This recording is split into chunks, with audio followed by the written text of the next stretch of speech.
Thanks everybody for coming to the MFTF 2.4.2 demo. I'm only going to be demoing two of the big features of this patch note. Thanks, John. It's of course a patch note, so there's not like a whole lot of functionality difference, but it's mostly cosmetic stuff, but cosmetic stuff that people really care about, right? So let's just go ahead and dive right on in. So under traceability, the first enhancement that we have is that step keys are added to the test output, right? So this has been asked for a really long time. We finally found a good way to solve this problem and a good way to format it in such a way that it looks nice on the console output as well as the Allure report. So as you can see, those are two little samples of it. I'll run a test and then show you guys just a live example of it right now. But you can see the formatting is step key in braces, and then the humanized output from codeception, and then the arguments passed in. So nothing new or nothing earth-shattering there. But let's just go ahead and do bin MFTF run test admin login test.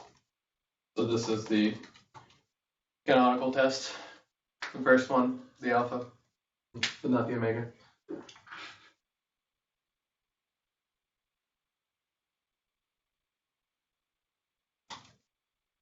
As my computer decides to run it.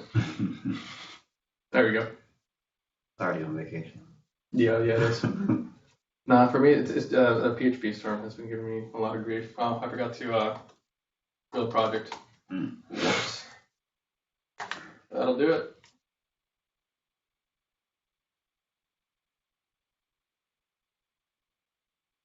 Yeah. As usual, I'm demoing this with a standalone MFTF pull, and I have it linked to my C directory via Magento BP. Really useful for if you're trying to do development for MFTF. It's the best way essentially to be detached from the code base essentially.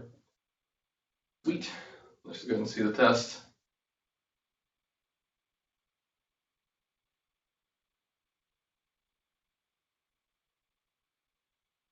Nothing too crazy. Everything that's expected. Sweet, and let's just take a look at it. So here's all of the CLI output as the slide showed. The action groups are the bottom level, or if it's just a normal action, it'll just be the normal action. But if it says like step key and then the name of the action group, you can probably surmise that the indented portion of it is all the actions inside that action group, right? So we see that in the login as admin portion as well as the log out from admin portion. And then the cadmin login URL is not inside any action group, so it's still at the bottom level. That's a really cool change. Let's generate the Allure report now real quick. Just by doing Allure serve. Copy the path.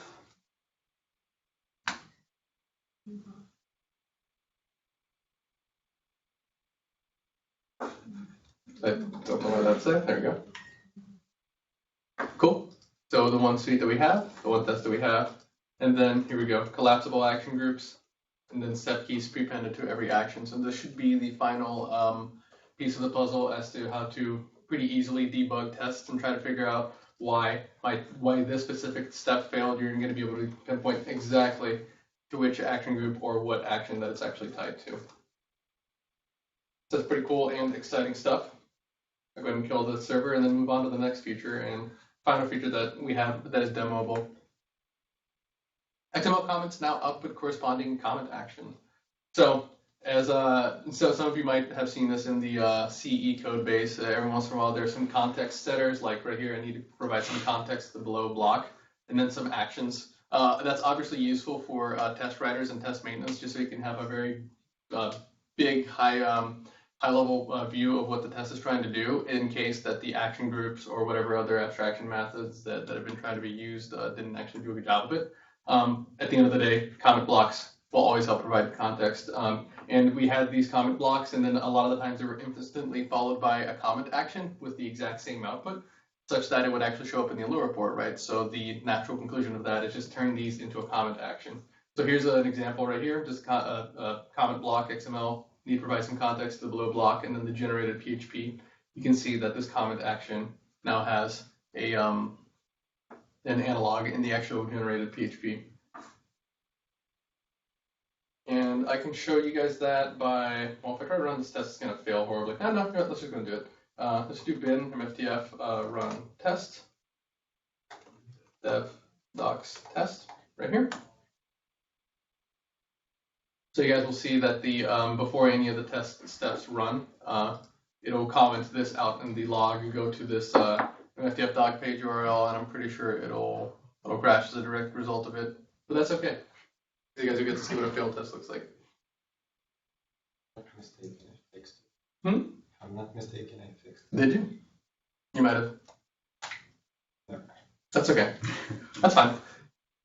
For the purposes of this, the thing that actually matters is right here, this comment page. Notice that there's no step key before it because you can't have a step key because you can't dictate a step key in here, which is okay. At the end of the day, what it'll look like is it'll just be an iComment action. So if you see an action that doesn't have a step key on it and it just says some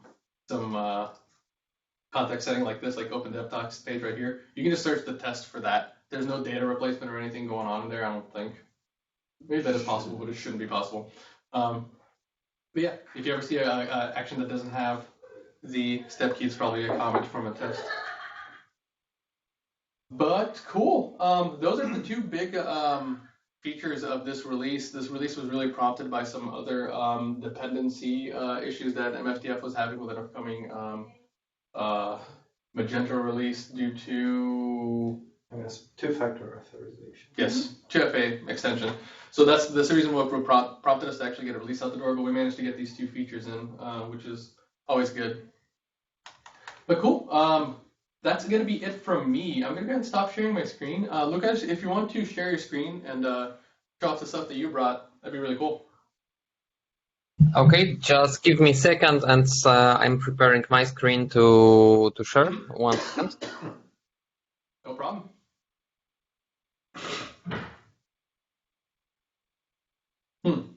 We'll save any questions anybody has over pretty much anything that was demonstrated probably for the very end.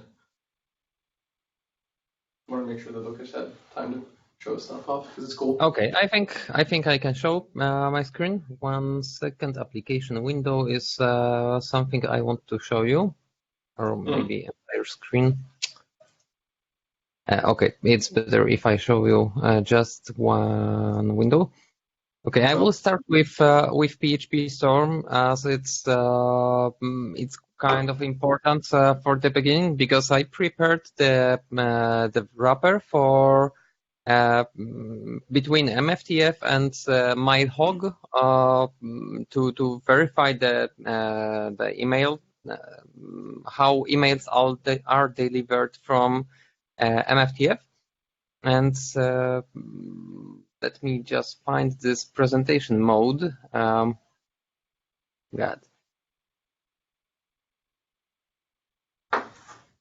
Wait seconds. Come on. Do you remember where the presentation mode is? It should be under view, maybe third to last option. No, there is not. Oh, wow. Okay, so don't worry about it. Yeah, okay, it's moved to appearance. Okay, so I'm switching to presentation mode, and the first thing is related with configuration. So I will show you the configuration.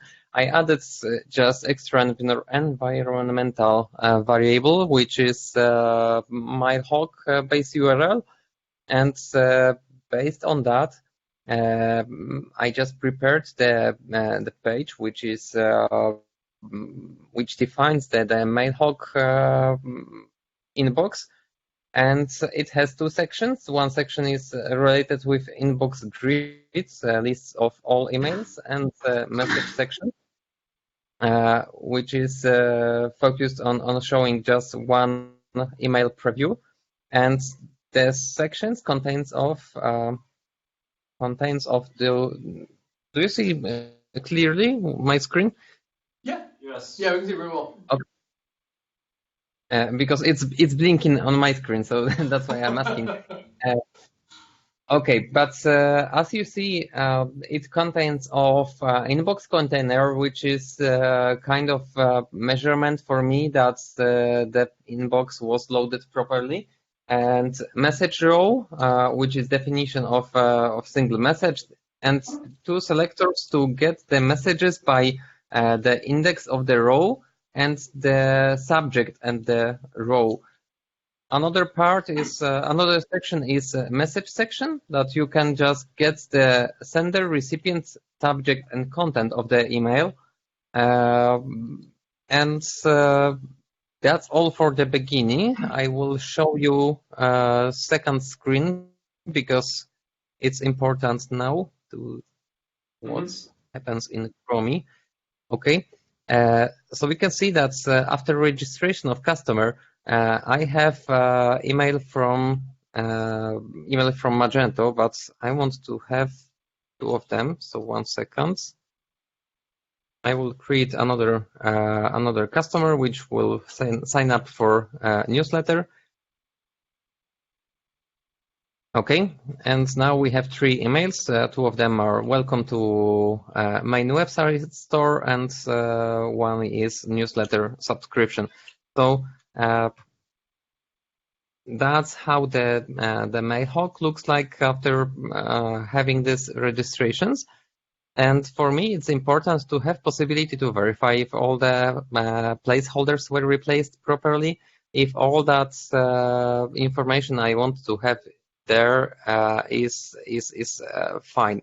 So once again, I will switch my screen to PHP Storm. That's the last time. Okay, and yeah, give me a second to show the services. Okay. And I prepared just 2 tests only for testing the sections and the action groups. So one of the tests was for testing if inbox is empty after running MailHog. It's important when you want to make sure that that you start up with a clean situation. So it contains of opening inbox action group and asserting that there are no messages in group. And we can see that we failed because we have already emails in our inbox. So that is perfectly fine. And the open inbox action group just opens the URL of inbox page, waits for its for be loaded, and checks if the inbox container I showed you before is on the page. So that's pretty easy. And another thing, yeah, so let's go for second test. Second test is also draft only to test if all the actions group work properly. Okay, I will run it. I forgot to show you the second screen to show you the outcome of clicking through, but yeah, it goes through testing if with action groups with it's opening in inbox. It's opening first message with which contains in subject welcome to. So one of these 2 I showed you before. After registration, it opens the latest one, and just for recording, I added wait to record how it performs, and then it asserts if after opening this message, the subject is correct, the recipient is correct, and sender is correct, like we expected. So we can provide different values there. And when you are developing your own feature, you can just create your action groups to verify the contents if, let's say, logo is displayed properly and other stuff. Yeah, and we failed that test because I registered customer with random email, so it should be yeah, it should be different mail, and we can rerun this test.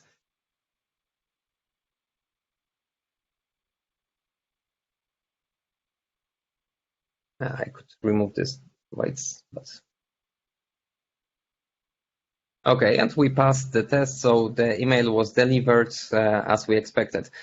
So that's a little module that you can install with Composer, and I want to perform other, let's say, wrappers for the local mail test services, like Mailinator or something else, to make it, let's say, MailHog agnostic, to just let people use different solutions with it. So the syntax would be the same, but you will have to just install different Composer package to test your emails. That's great. Cool. Thank you. Can I have one comment on your sections? Can you open inbox grid section? Open inbox action group. Yep. Section. Inbox grid section. Yeah.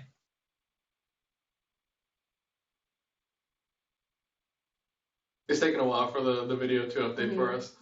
Okay, there we go. Can I ask you to add here one more selector, which will pick a row based on recipient address? Sure. Because I don't like seeing any indexes in our selectors. And the best way, from what I saw just a few moments ago on that page, you have there a recipient email address. You can build a selector which will select the latest email for specified recipient. That would be very cool. And you can also add a selector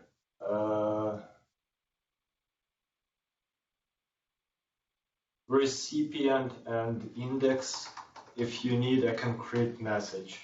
Like for example, you have 3 messages and you want to check the second message for a dedicated recipient. Because when we run our test and CI/CD systems, we will have millions of those messages for different customers, and we generate.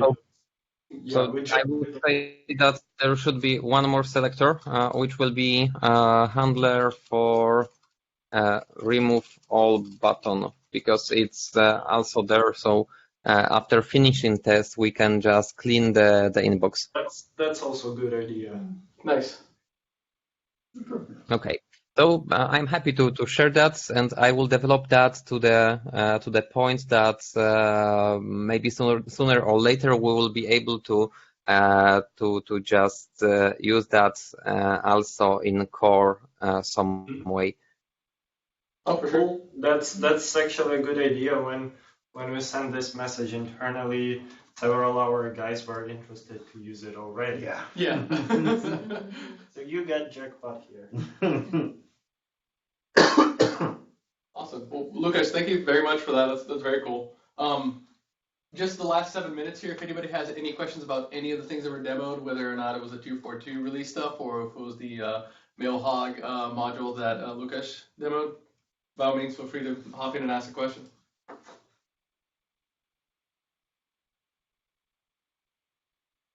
Yeah, this is Mike. I had a question. Hey, what's up?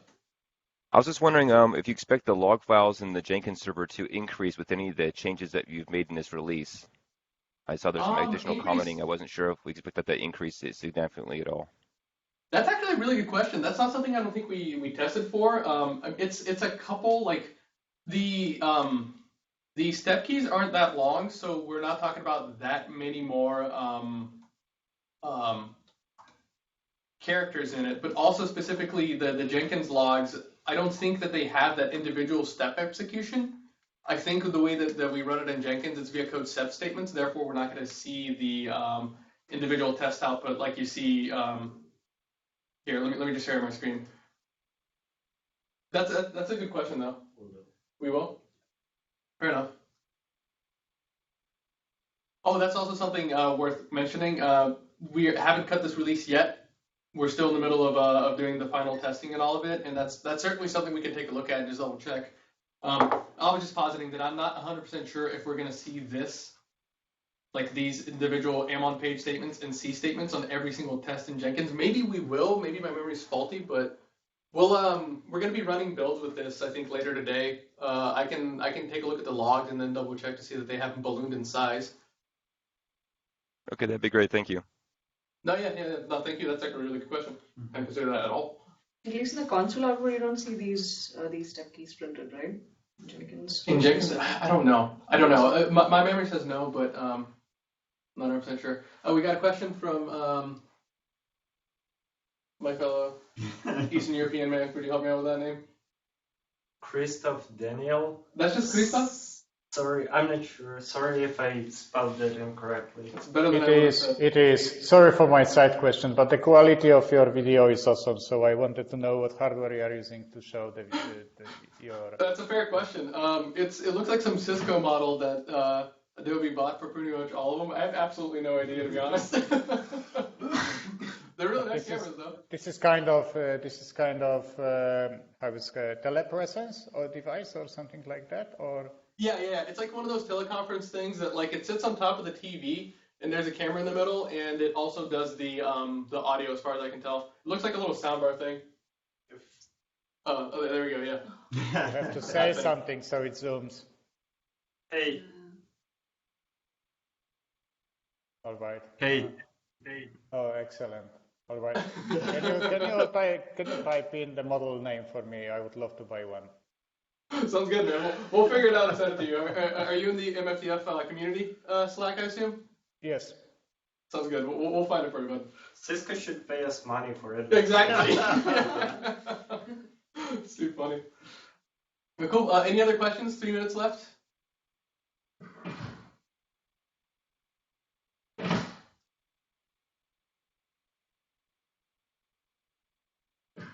Sounds good then.